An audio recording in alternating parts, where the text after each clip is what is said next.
Warahmatullahi wabarakatuh.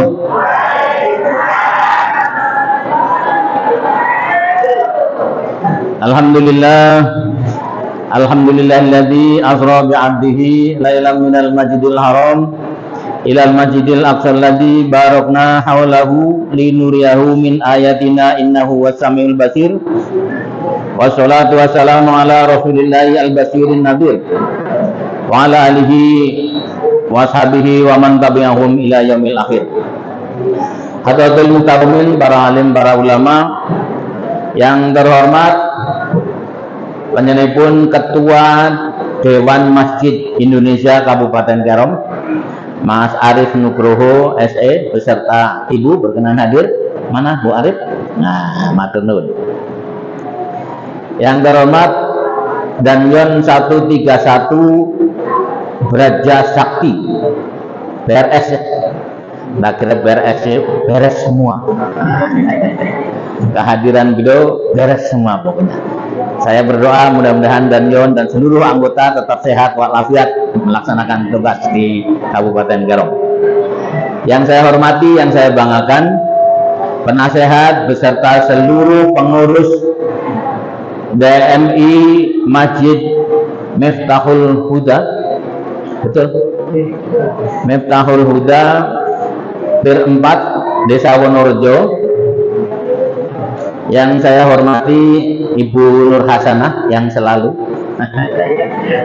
ini Kabupaten Karom itu kalau tidak ada Bu Nur Hasanah ini kelimpungan terutama dari aspek pembinaan Al-Quranul Karim. Jadi terima kasih, mudah-mudahan nanti akan muncul Bu Nur Hasanah yang lain di Wonorejo ini.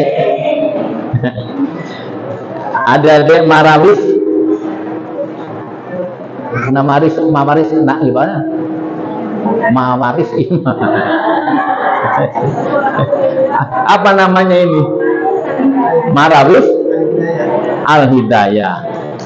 Saya senang, saya salut karena masih imut-imut. Nah, yang sini imut-imut, yang sana jangan begitu. Saya mau ngomong kayak gitu saja takut tersinggung baru. Anda berdua. Yang jelas saya senang. Kemarin ikut lomba kan tidak ada? Ikut, dapat juara kan tidak? Apa itu? Juara? Wah, luar biasa. Selamat ya. Saya senangnya anak-anak muda karena kita mau melihat Islam di waktu yang akan datang, tidak usah pakai statistik. Lihat saja anak-anak muda ini, kalau mereka aktif di masjid, insya Allah waktu yang akan datang Islam akan baik untuk yang akan datang. Yang aminnya kencang, saya doakan anak-anaknya senantiasa soleh, solehah.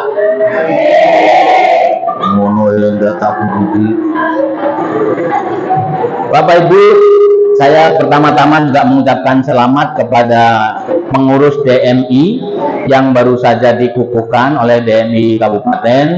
Saya hanya ingin berbagi, Mas. Saya juga pengurus DMI di Arso 2. Jadi kebetulan saya di Jogja itu dekat sekali dengan Masjid Joko Karyan. Jadi sekarang secara nasional berlomba-lomba, manajemen masjid ke depan itu akan berlomba-lomba, tapi dalam fastabiqul khairat. Kalau Joko Karyan itu sudah bagus, ada yang lebih bagus lagi sekarang, yaitu di Klaten. Jadi tempat untuk penempaan manajemen kemasjidan di waktu yang akan datang, kira-kira begitu. Tapi secara umum benang merahnya sama. Jadi pengurus masjid metode zaman dulu, zaman sekarang itu jauh berbeda.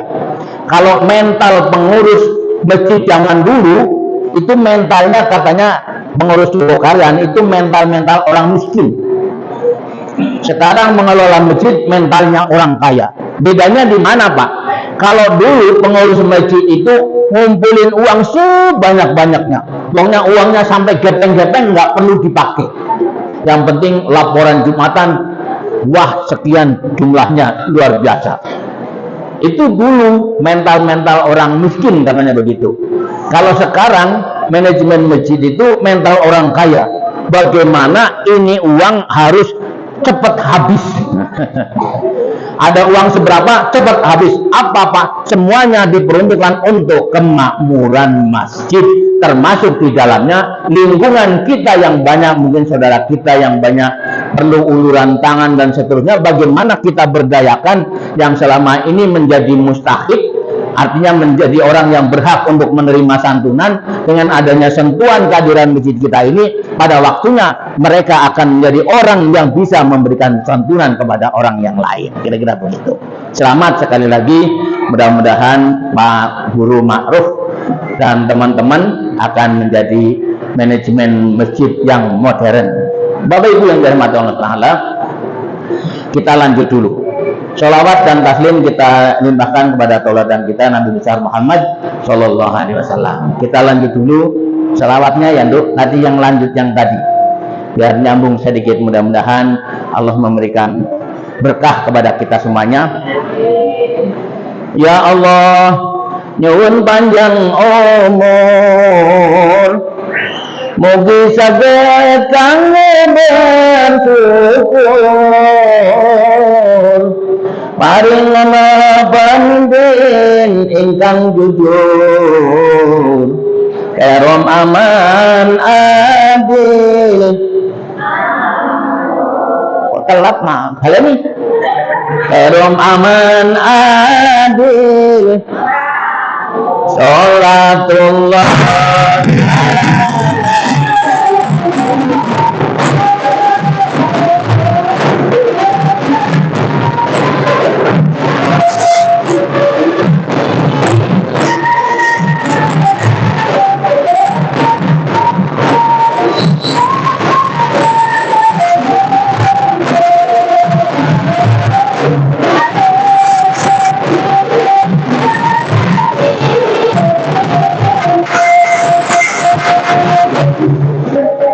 ala Muhammad. Kok mesti ana buntute iki? Ora apa-apa, Nduk, ora apa-apa.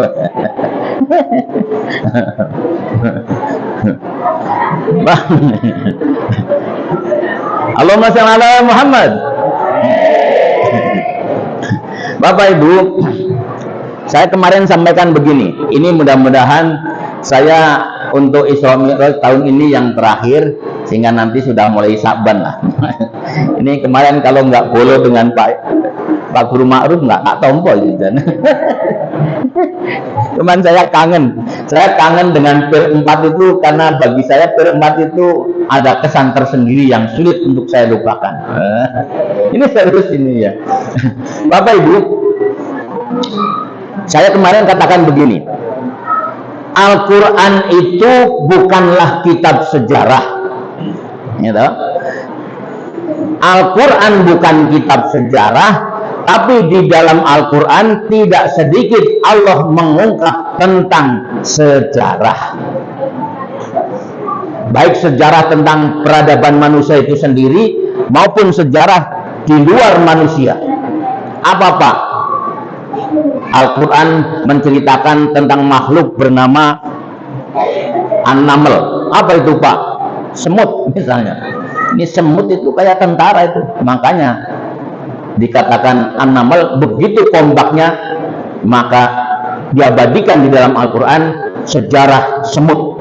Ada juga An-Nahl. Apa itu Pak? Lebah. Apa manfaatnya? Banyak orang Islam harus seperti lebah, kira-kira begitu. Bapak Ibu, jangan kemana-mana, tunggu yang satu ini.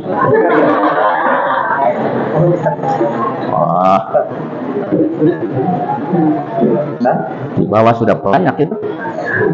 Ya sudah. Ayo, makasih.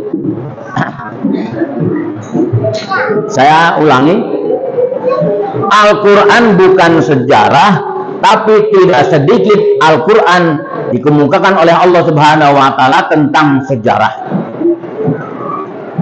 Fantastik sekali, Allah tidak pernah mengungkapkan tentang sejarah itu di dalam Al-Quran yang diawali dengan kalimat sumpahnya oleh Allah sendiri, kecuali dalam peristiwa Isra dan Mi'raj Nabi Muhammad Sallallahu Alaihi Wasallam.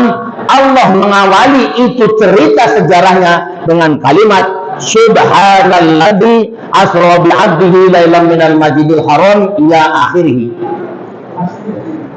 Maha suci Allah. Artinya apa? Steril dari cerita yang tidak benar bahwa hakul yakin Isra dan Mi'raj adalah pertaruhan dari Allah Subhanahu wa taala. Itu adalah benar adanya.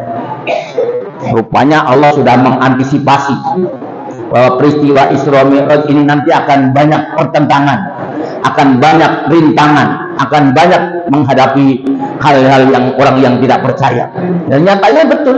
Karena itu Allah melandasi kalimat sumpahnya bahwa hakul yakin subhanalladzi Allah, atau dengan maha suci Allah Subhanahu wa taala yang telah memperjalankan hamba-Nya. Ini janji Allah. Kalau janji Allah kira-kira benar apa benar ini? Beda dengan janjinya politisi ya. Ini guyon, ini tidak guyon ini. Kalau janjinya Allah pasti benar. Hakul yakin itu benar-benar. Bapak Ibu, subhanalladzi asra, maha suci Allah yang telah memperjalankan hamba-Nya minal masjidil haram ilal masjidil aqsa, dari masjidil haram di Makkatul Mukarramah ke Masjidil Aqsa di Palestina yang sekarang lagi viral hari-hari kita saksikan di media sosial. Berapa Pak jarak tempuhnya? Tidak kurang dari 1.500 km.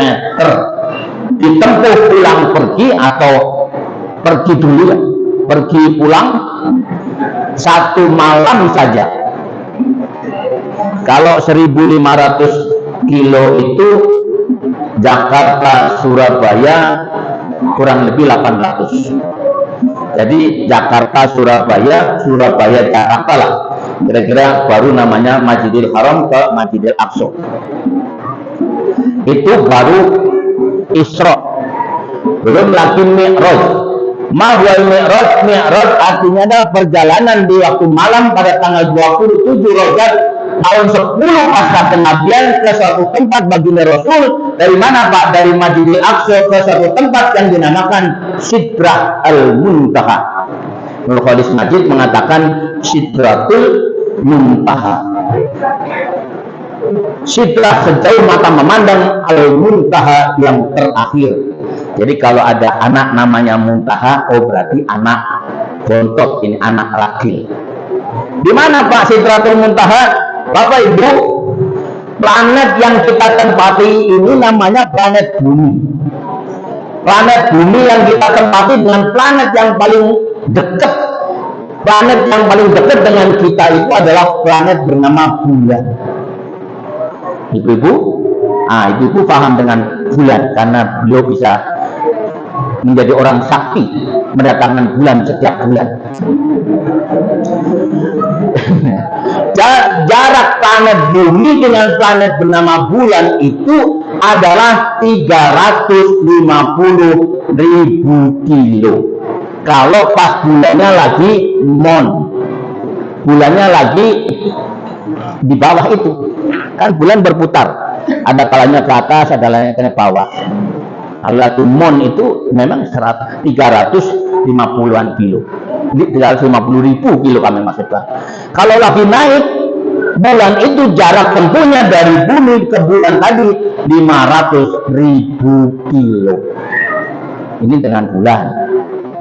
Dengan matahari berapa Pak? Dengan matahari jarak tempuhnya adalah 340 juta kilo.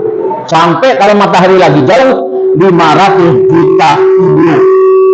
Hafal Pak, ini ilmu falak dulu kita diajarin dalam ilmu astronomi, memang begitu. Karena itu kemarin tanggal 21 kan ada barisan planet yang berjajar, ya semuanya tepat. Kalau para ahli astronot mengatakan bahwa nanti terjadi gerhana matahari jam sekian, pukul sekian dan seterusnya, ya memang sudah hitungan matematikanya seperti itu.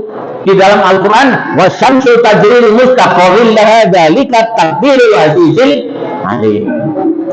Pak, planet yang paling jauh apa Pak? Dulu yang mengatakan katanya planet yang paling jauh adalah Pluto, walaupun sekarang para ahli astronomi tidak lagi mengakui itu sebagai planet. jarak tempuh antara bumi dengan Pluto itu adalah 4,5 triliun kilometer. Waduh, piro Pak? Saya nulis nolnya saja itu tidak genap satu baris ini. Saking jauhnya. Itu pun masih dilanjutkan oleh Allah Subhanahu wa taala yang tadi dibacakan oleh Bu Nur Hasanah tadi di dalam surat An-Najm itu. Seperti itulah kepada satu tempat yang dinamakan kita Sidratul Muntaha untuk menerima wahyu yang kita abadikan sampai sekarang. Bapak Ibu yang dirahmati Allah SWT, kita lanjut. Jangan kemana-mana, tunggu yang satu ini. Mas.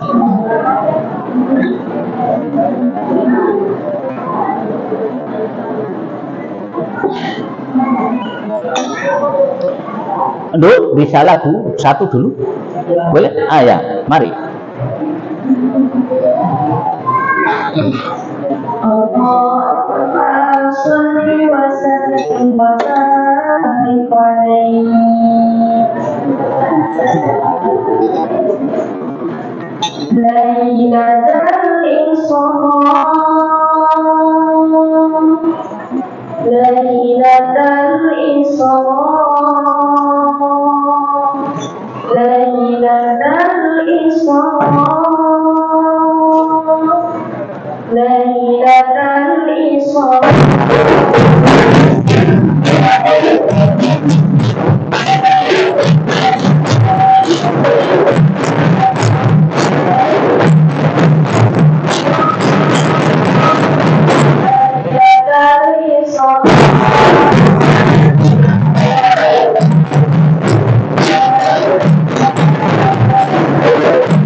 Masya Allah Muhammad. Bapak Ibu, saya ingin mengatakan begini. Kalau dulu, ini Pir 4, dulu datangnya tahun berapa Pak? 92. Tahun 92, kita yang ada di Kerom, ada orang cerita bahwa tahun itu kita dari Jakarta pulang pergi 1 hari. Kira-kira begitu.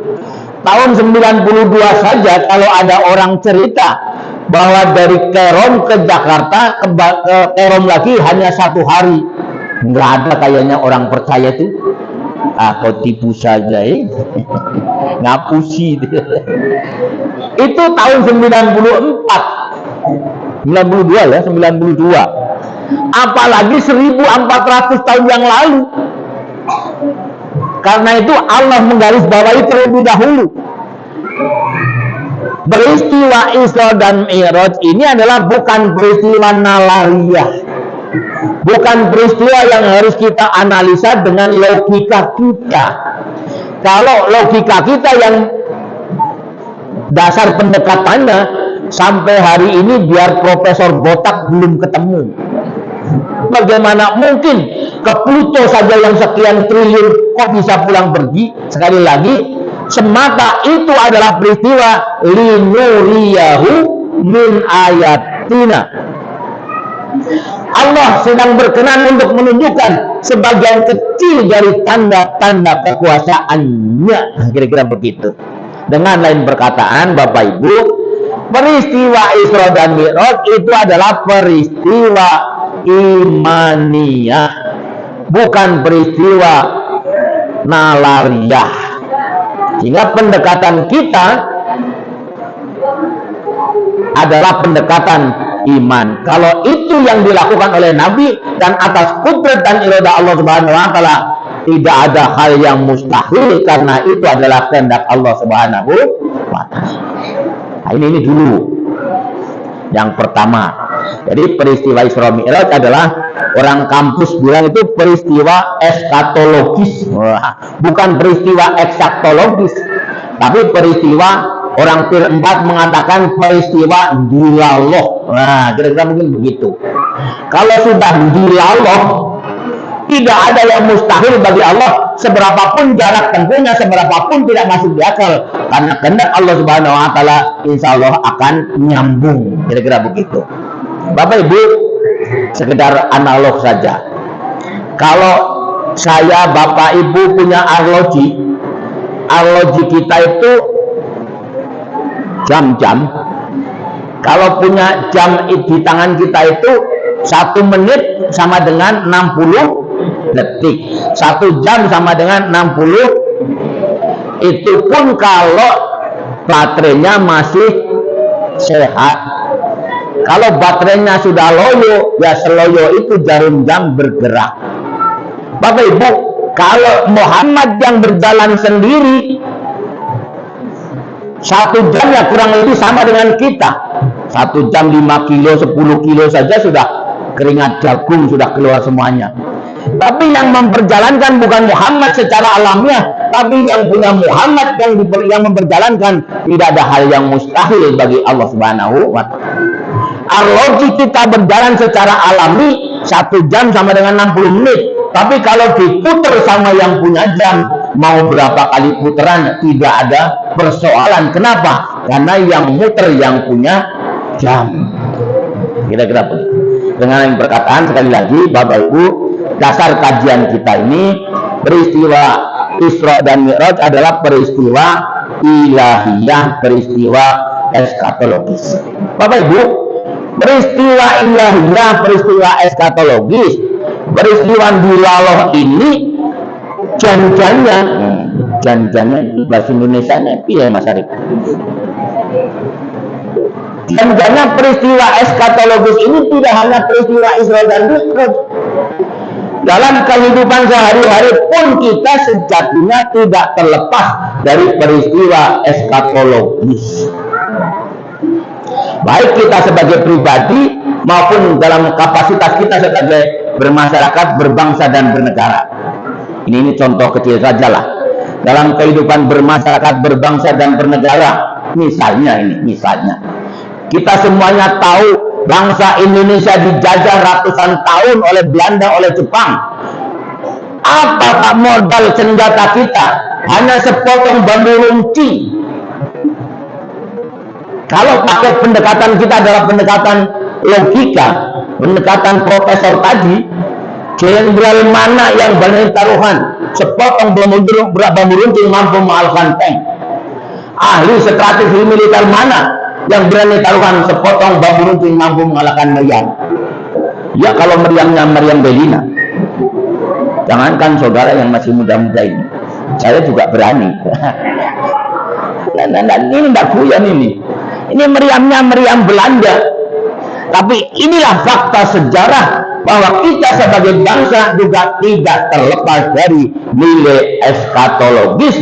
Itulah yang diaplikasikan oleh para pendahulu kita yang begitu tulus.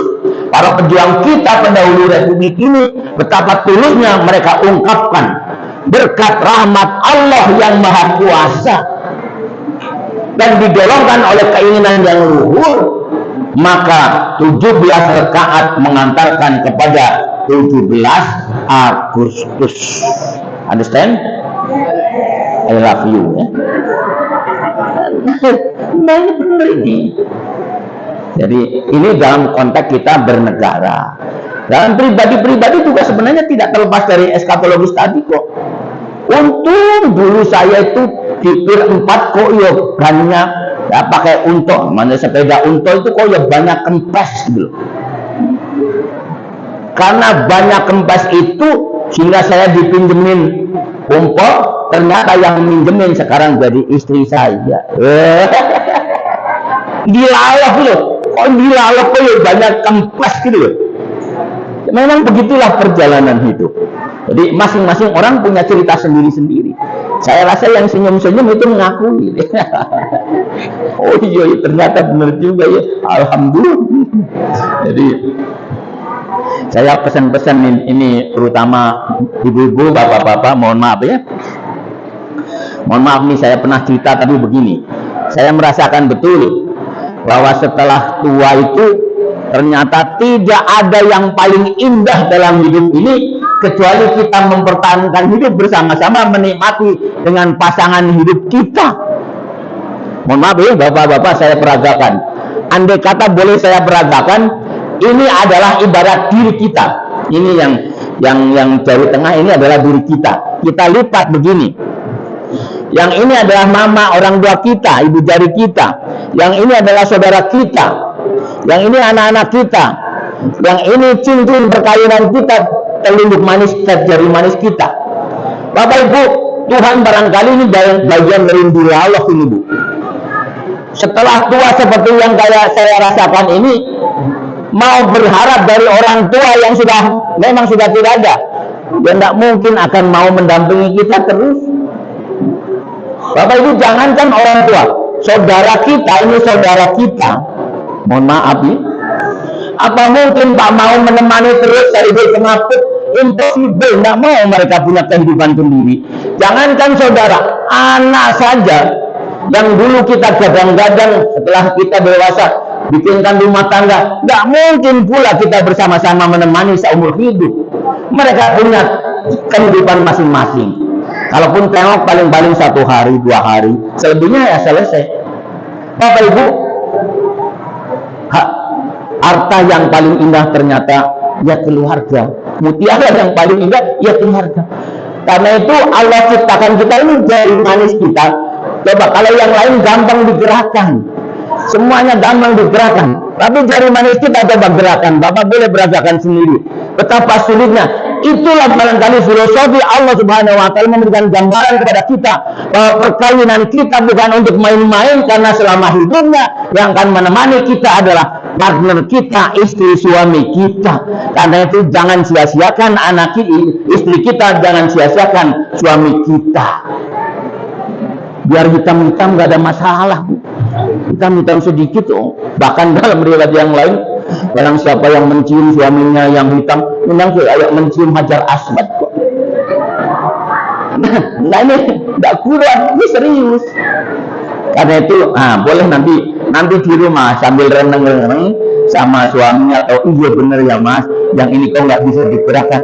Itu barangkali pesan dari Allah Subhanahu Wa Taala, selamanya kita yang akan menemani sampai hidup sampai akhir hayatnya nanti adalah partner hidup kita masing-masing. Karena itu bapak-bapak, jangan sekali-kali kita sia-siakan istri kita. Ibu juga begitu, jangan sekali-kali suami kita untuk kita isui terus, untuk kita marah-marah itu, menyesal nanti kalau sudah tua kayak saya ini. Dulu gaya waktu masih muda toh, kekuatan masih full, kesempatan terbatas. Sekarang sudah tua begini, kesempatan full, kekuatan terbatas. Ya memang begitulah rumusnya. Mau apa? Saya tuh mau kepengen tengok cucu saja harus jauh ke Makassar sana kok. Ya artinya sekali lagi saya yakin masing-masing keluarga punya cerita sendiri, tapi sekali lagi suami kita, istri kita adalah partner kita seumur hidup. Karena itu mari kita saling menghargai. Kekurangan kelemahan yang ada partner kita, jangan-jangan yang Allah titipkan memang disitulah nilai kelebihan rumah tangga kita. Mohon maaf kok malah sampai dari rumah tangga bareng gitu Pak. Ini ya sedikit lah. Bapak Ibu jenengan kenal Yati Pesek? Yang Yati Pesek kemarin juga ikut booming dengan Gus Miftah itu katanya. Tapi saya tidak ingin cerita itunya lah. Saya cuma ingin cerita Yati Peseknya saja. Orang mengatakan pesek itu katanya kekurangan. Tapi ternyata kekurangan itulah yang Allah titipkan sehingga Yati itu menjadi orang yang terkenal karena peseknya. Coba kalau nggak pesek mungkin nggak seterkenal itu. Sama dengan kita punya suami, punya istri, boleh jadi banyak kekurangan, tapi kekurangan itu bukan kita eksploitasi. Kekurangan itu mari kita manage bersama-sama, kita tutupi bersama-sama. Jangan-jangan itulah yang Allah titipkan kelebihan kita di dalam menggapai rumah tangga bersama-sama. Harta yang paling berharga adalah keluarga. Mutiara yang paling indah adalah keluarga. Kira-kira begitu. Bapak Ibu, ini kita tinggalkan ini ya. Yang kedua, saya ingin bercerita begini. Isra dan Mi'raj itu terjadi pada tahun 10 pasca kenabian. Semua orang tahu, sejarah Islam juga mencatat tanggal 10 pasca kenabian di dalam tarikh Islam dikatakan sebagai Amul Husni. Apa itu Pak? Tahun kesedihan. Tahun yang paling berat bagi Rasul di dalam perjuangan menegakkan Islam. Kenapa dikatakan berat Pak? Yang pertama, orang yang selama ini melindungi dari aspek keamanan, aspek politik, aspek ekonomi, dan aspek pertahanan yang lain-lain lah, adalah pamannya yang bernama Abu Thalib. Tahun itu dipanggil oleh Allah Subhanahu Wa Taala meninggal dunia. Tapi tambah lemah. Bapak Ibu, belum genap tahun berubah, pada tahun yang bersangkutan tahun 10 pasca kenabian pun Allah masih menguji orang yang selama ini mensupport dari sisi kejiwaan, dari sisi ekonomi pula. Istrinya tercinta Siti Khadijah Al-Kubra pun dipanggil oleh Allah Subhanahu Wa Taala meninggal dunia. Jadi dikatakan Amul Husni. Jadi Dangyon 131 ini lagi Amul Husni. Mudah-mudahan nanti ada hikmahnya.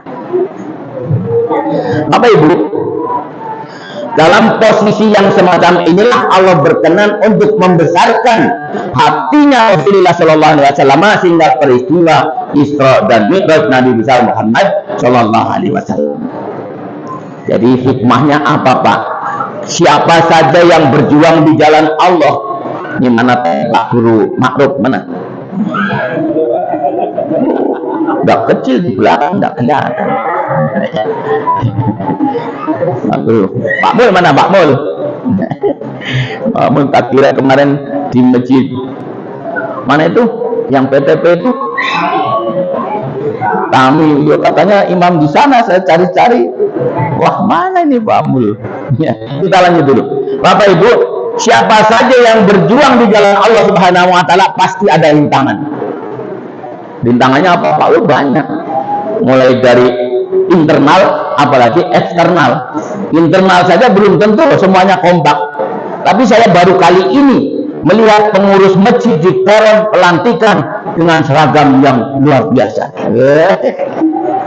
Ini tanda-tanda Masjid Miftahul Huda hebat. Baru kali ini ya Mas Ketua DPR ya Pak, jadi pelantikan seragamnya kompak. Mudah-mudahan ini lambang kompak nanti.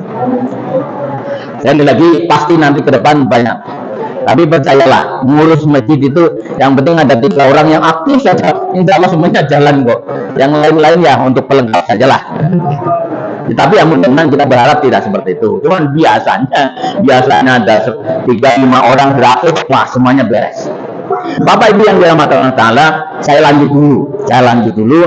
Sebelum baginda Rasulullah SAW melanjutkan perjalanan yang dinamakan Mi'raj, ini catatan kecil ini yang saya ingin berbagi saja. Berkenan malaikat Jibril untuk menawarkan alternatif 2 minuman. Jadi di Masjidil Aqsa itu ketika hendak melangsungkan Mi'raj itu, dalam footnote itu dikatakan malaikat Jibril memberikan alternatif 2 minuman kepada Rasul. Yang pertama minuman bernama Labanul Masir, yang kedua minuman yang beralkohol tinggi. Cara orang manem, ini manem ya, minuman beralkohol tinggi, bahasa manem barangkali minuman cap kopi miring. Minuman apa Mak? Milok. Yes, pokoknya yang bikin mabuk-mabuk gitu. Jadi yang pertama minuman Labanul Masir. Apa itu Pak? Air susu sapi perah yang murni. Jadi air susu sapi murni. ASI, bukan ASI. Kalau ASI kan air susu. Nah, ibu-ibu, bapak-bapak paham. Panggilnya ibu apa umi Pak? Kita sepakat ibu saja ya. Kalau ibu enak jadinya air susu ibu. Coba kalau panggilnya umi, air susu umi jadinya wah nggak enak, pokoknya di telinga nggak enak. Apa Pak bedanya ASI dengan susu kaleng? Ini guyon, Muhammad. Bagi yang belum 17 tahun ke atas mohon untuk ditutup telinganya sejenak saja. Ini guyon ini. Bapak Ibu, konon katanya kalau wah ini kasihan ini kalau anggota-anggota dengar-dengar begini ini nanti malam nggak bisa tidurnya. Ditutup telinganya saja Mas. Konon katanya kalau ASI bedanya dengan susu kaleng. Kalau susu kaleng itu susunya diminum bapaknya, kalengnya untuk mainan anak. Kalau ASI susunya diminum anaknya.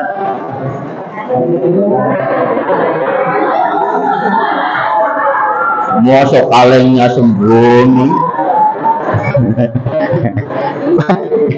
Anak ini pion saja. Baru ditawari 2 minuman tadi, apa yang dilakukan oleh Nabi? Rasul mengambil minuman Labanul Masir. Sodakta wa ya Muhammad, kata malaikat Jibril. Engkau benar sekali wahai Muhammad pilihannya. Emang kenapa ya Jibril? Saya tidak bisa membayangkan wahai Muhammad, andai kata engkau memilih alternatif minuman yang kedua. Lawong meneh. Iya Mas lawong meneh. Lawong engkau sudah memilih. Bu Nur Hasanah bingung kalau lawong. Nah, mungkin terjemahnya ini begini saja. Engkau sudah memilih alternatif yang minuman pertama saja, ya toh. Boleh jadi di antara umatmu masih banyak yang memilih alternatif minuman kedua. Apatah lagi andai kata engkau juga memilih alternatif minuman yang kedua, kayak apa nanti umatmu? Nah, kira-kira begitu. Untung kalau Nabi memilih alternatif yang pertama tadi. Apa Pak? Bakal pesan dari Allah Subhanahu wa taala. Dan sekarang sudah mulai terbukti Akibat dari minuman keras ini, data menunjukkan di Polda tidak ada yang membantah 90% terjadi kecelakaan adalah karena minuman. 90% terjadi di Polres sana, terjadi kriminal, terjadi kekerasan dalam rumah tangga, dan tindak pidana yang lain adalah berawal dari alkohol. Saya itu prihatin kalau suruh live di RRI itu kan interaktif dengan masyarakat, artinya langsung masyarakat menyambut. Mau tema apapun, kalau versinya Terom, judulnya setiap kali ketemuan masih berbeda, tapi pertanyaan masyarakat mesti sama. Pak, saya kemarin di Asos sekian dipalak di tengah jalan. Judulnya mesti sama. Pak, saya kemarin dari lokasi sekian dicegat. Apa semuanya itu sekali lagi masih menjadi PR tentang minuman keras di Kabupaten Terom. Mudah-mudahan di Lembak sudah tidak apa, tidak beda katanya. Mudah-mudahan ini. Bapak Ibu, saya hanya ingin cerita begini. Ada dokter namanya Dokter Syafi'i. Saya nilai itu dokter kurang kerjaan. Dia meneliti orang yang habis minum minuman keras itu selama 10 tahun. Kok ini mau-maunya gitu. Karena saya katakan dokter kurang kerjaan. Setiap kali ada orang yang habis minum, dia ambil untuk jadi sampel. Sampai kapan Pak sebenarnya unsur minuman kerasnya itu hilang betul, habis betul dari orang yang bersangkutan. Selama 10 tahun dengan sampel sekian ratus, sama hasilnya. Bahwa orang yang habis minum minuman keras dari yang betul dari orang yang bersangkutan, tunggu nanti 39 hari, 40 hari, 41 hari, mesti itu hasilnya. Artinya Bapak Ibu, kalau ini penelitian betul, apa yang diwasiatkan oleh Rasul 1400 tahun yang lampau, Nabi pernah wasiat kepada kita, barang siapa di antara kita muslim tidak ingin diterima taubatnya 40 hari 40 malam minum minuman keras. Dengan lain perkataan, barang siapa di antara kita kok mengkonsumsi minuman keras, jangan mimpi sholat kita akan diterima oleh Allah selama 40 hari 40 malam. Na'udzubillah summa na'udzubillah. Begitu pandangan Islam terhadap persoalan permendeman ini. Ini baru dari sisi mendem. Belum lagi ganja. Ganja paling ramai di Terom. Belum lagi narkotika, narkoba yang saya masukkan bukan narkoba ala Gus Dur. Kalau narkobanya ala Gus Dur, istri saya juga terlibat. Apa Pak? Narik kolornya Bapak. Nah, ini serius ini. Begitulah pandangan Islam terhadap minuman keras. Bapak Ibu, yang berikut saya kepengen cerita tadi bukan masalah minuman kerasnya. Kenapa baginda Nabi memilih minuman Labanul Masir tadi, air susu sapi yang murni tadi? Bapak Ibu, air susu sapi murni itu adalah berasal dari perut sapi sana. Di dalam perut sapi, air susu itu sesuai dengan selnya masing-masing, bercampur dengan daging sapi, bercampur dengan darah sapi, bercampur bahkan dengan kotoran sapi. Tapi walaupun di dalam perut sapi itu bercampur baur dan sesuai dengan selnya masing, susu itu diperas. Saya pengalaman kalau yang begini-begini. Dulu pernah di Boyolali. Oh, jangan berpikiran yang negatif ini. Kalau yang negatif itu lebih pengalaman lagi daripada itu. Saya sudah, ini perkawinan saya sudah 40 tahun lebih. Ada di antara Bapak Ibu yang sudah 40 tahun. Jadi sudah senior. Senior yang saya masukkan sudah lama, bukan senang istri orang.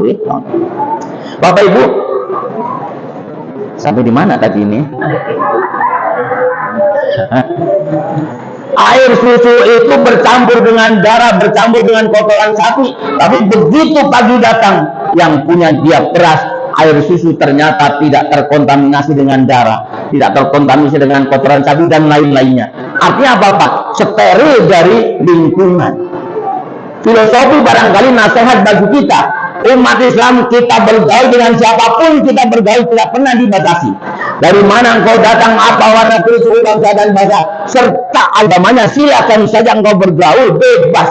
Tapi bagaimanapun kita bergaul sebagai seorang muslim tidak akan pernah kehilangan jati diri kita sebagai tanda orang muslim. Apa Pak? Agar kita tidak terkontaminasi dengan yang lain.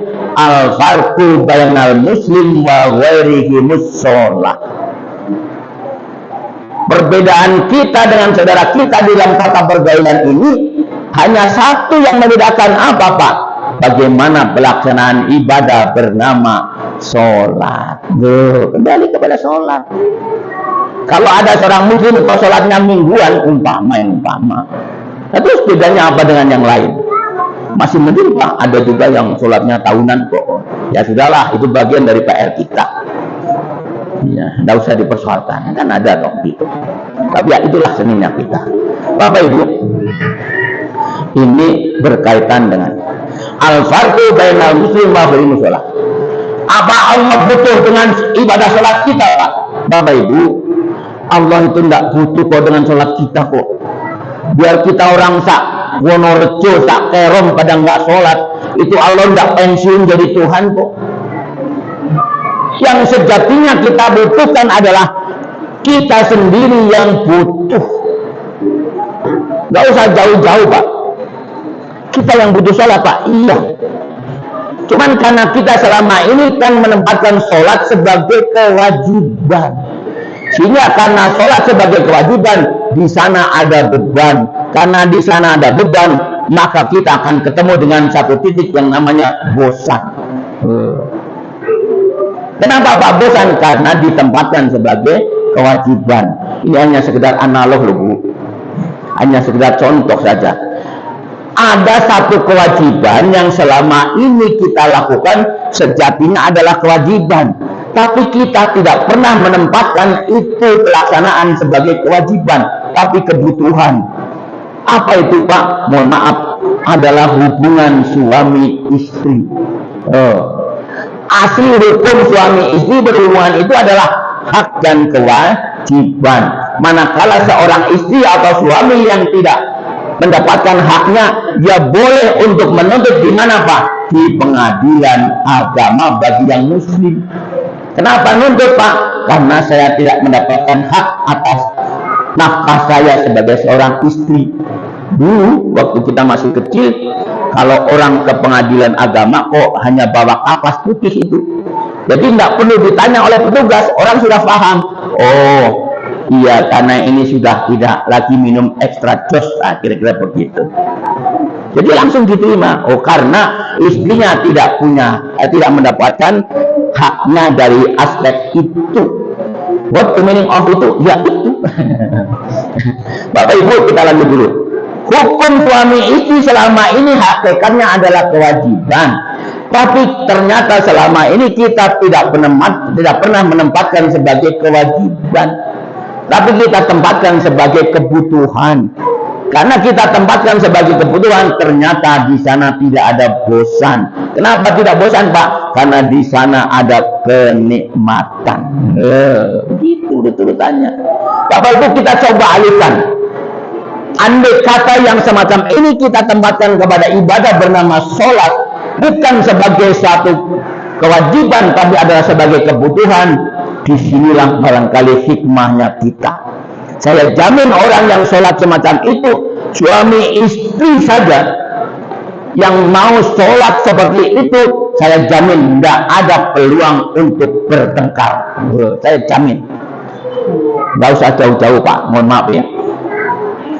Namanya suami istri kalau lagi marah-marahan kan wajar lah.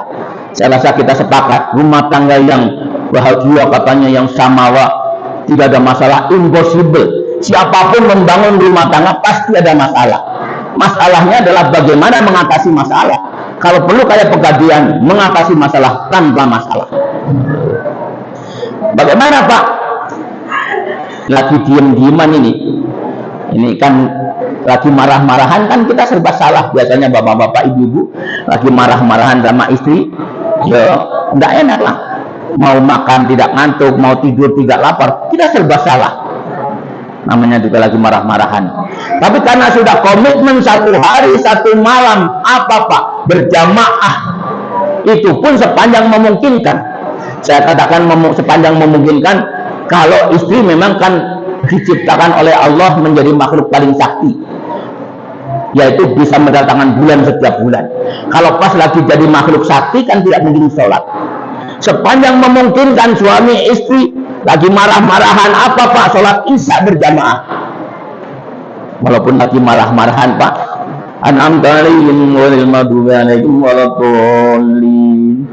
istrinya di belakang gunung, amin tidak amin tidak ini. Mau amin, saya lagi marah, saya nggak amin, ini sholat ini. Akhirnya dari mulutnya refleks, memang hidayah barangkali dari Allah Subhanahu Wa Taala, dia tidak terasa amin. Begitulah seninya. Begitu senangnya suami ini sampai lupa tadi berapa rakaat ya. Manusiawi, berkat kita berjamaah sholat tadi. Bapak Ibu, ini rahasia, no? Jangan bilang-bilang ya. Ini kalau nggak temen nggak kasih tahu. Ini serius ini. Saya sering matur begini. Ini kalau nggak boleh nggak kasih tahu. Ada doa yang mustajabah dari sisi waktunya, gitu. Kita diajarin dulu waktu ngaji. Kapan Pak doa waktu mustajabah? Ba'da asar, ba'da subuh. Itu kan katanya waktu mustajabah. Sepertiga malam terakhir. Itu waktu yang mustajabah. Ada juga doa yang mustajabah dari sisi tempatnya. Di mana Pak? Pas ini di depan mihrab ini, di depan mimbar ini. Di Makkahul Mukarramah, di Madinatul Munawwarah, tidak bisa dibantah. Itu adalah doa yang mustajabah dari sisi waktu, dari sisi tempatnya. Ada doa yang mustajabah dari sisi substansi, doa yang kita panjatkan. Oh, memang doanya layak, bagus. Ada juga doa yang sering kita lupa, ini adalah doa itu mustajabah ketika doa itu dipanjatkan oleh seorang suami dan diamini oleh seorang istri. Nah, karena itu Bapak Ibu, selesai sholat isya tadi, suami berdoa, istri mengamini. Selesai berdoa, ambil tangan suami. Untuk apa Pak? Dicium. Lagi marah-marahan tadi tuh, aku protes begini, sama-sama malu. Nggak mungkin istrinya mengawali pembicaraan, pasti suaminya. Bagaimana Dek, kita lanjut? Dia pun ngejawab, siapa takut? Artinya berkat ibadah sholat, inilah hikmahnya. Karena itu Bapak Ibu, memperingati Isra dan Mi'raj Nabi Muhammad SAW, mari kita introspeksi diri kita. Kepengen merubah bagaimana gaya hidup kita selama ini, maka awal kali pertama kita rubah bagaimana mekanisme pelaksanaan ibadah sholat kita. Kepengen semuanya lancar dan harmonis buat keluarganya, benahi dulu ibadah kita tentang sholat. Tidaklah berlebihan, karena itu Nabi berpesan, awalu ma yuhasabu bil abdu as-sholah. Awal kali kita pertama diminta pertanggungjawaban oleh Allah Subhanahu Wa Taala bukan seberapa banyak infak sedekah kita berikan, bukan seberapa banyak kita berpuasa, bukan seberapa banyak kita mondar-mandir ke Mekah untuk umrah dan ibadah haji, tapi bagaimana ibadah sholat kita. Mudah-mudahan peringatan Isra Mi'raj ini memberikan peringatan kepada kita, tausiah kepada kita, sungguh pun satu butiran hikmah dapat kita petik untuk kita laksanakan dalam kehidupan sehari-hari.